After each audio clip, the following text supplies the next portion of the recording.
టీడీపీని నందమూరి ఫ్యామిలీకి అప్పగించు, నాని అధికారాలకు వార్నింగ్. తెలుగుదేశం పార్టీని నందమూరి కుటుంబానికి ఇచ్చేసి ముఖ్యమంత్రి నారా చంద్రబాబు నాయుడు సొంతంగా పార్టీ పెడితే డిపాజిట్లు కూడా రావని ఎమ్మెల్యే కొడాలి నాని విమర్శించారు. జగన్ రైతు దీక్ష ప్రాంగణంలో ఆయన మాట్లాడారు. జగన్ పై తన మంత్రులు చెంచాలు పకోడీగాలను పెట్టించి చంద్రబాబు తిట్టించే కార్యక్రమాలు చేస్తున్నారని నాని చెప్పారు. ప్రభుత్వాన్ని సిగ్గు శరము ఉంటే ఇప్పటికైనా రైతులకు న్యాయం చేయాలని డిమాండ్ చేశారు. ఓటుకు నోటు కేసులో అడ్డంగా దొరికిపోయిన చంద్రబాబు తెలంగాణ సీఎం కేసీఆర్ కు భయపడి పారిపోయి ఏపీకి వచ్చారని ఆయన అన్నారు. స్వర్గీయ నందమూరి తారక రామారావు గారిని వెన్నుపోటు పొడిచి తెలుగుదేశం పార్టీని చంద్రబాబు ఆక్రమించుకున్నారు. కానీ జగన్ మాత్రం కాంగ్రెస్ పార్టీ విధానాలు నచ్చక బయటకు వచ్చారని, సొంత పార్టీ పెట్టి ప్రతిపక్ష నేత అయ్యారన్నారు. టీడీపీ నేతలతో పాటు కొంతమంది అధికారులు ఓవర్ యాక్షన్ చేస్తున్నారని, జగన్ సీఎం అయితే చంద్రబాబు ఇక్కడి నుంచి పారిపోతారని కొడాలి నాని అన్నారు. టీడీపీ ప్రభుత్వాన్ని చూసి రెచ్చిపోయే అధికారులు ఎప్పటికైనా ఆత్మ పరిశీలన చేసుకోవాలని, ఒళ్ళు దగ్గర పెట్టుకుని పనిచేయాలని హెచ్చరించారు. కొడాలి నాని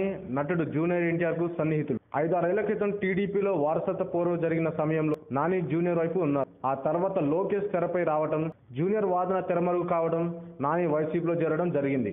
జూనియర్ మాత్రం రాజకీయాలకు పూర్తిగా దూరంగా ఉంటున్నారు. అయితే చాలా మంది మాత్రం టీడీపీ బాయి వారసుడు జూనియర్ ఎన్టీఆర్ అని చాలా మంది అనుకుంటున్నారు. అయితే ఇప్పటికైనా ఆయన రాజకీయాలకు వస్తారనే వాదన ఉంది. For more videos, please subscribe our channel.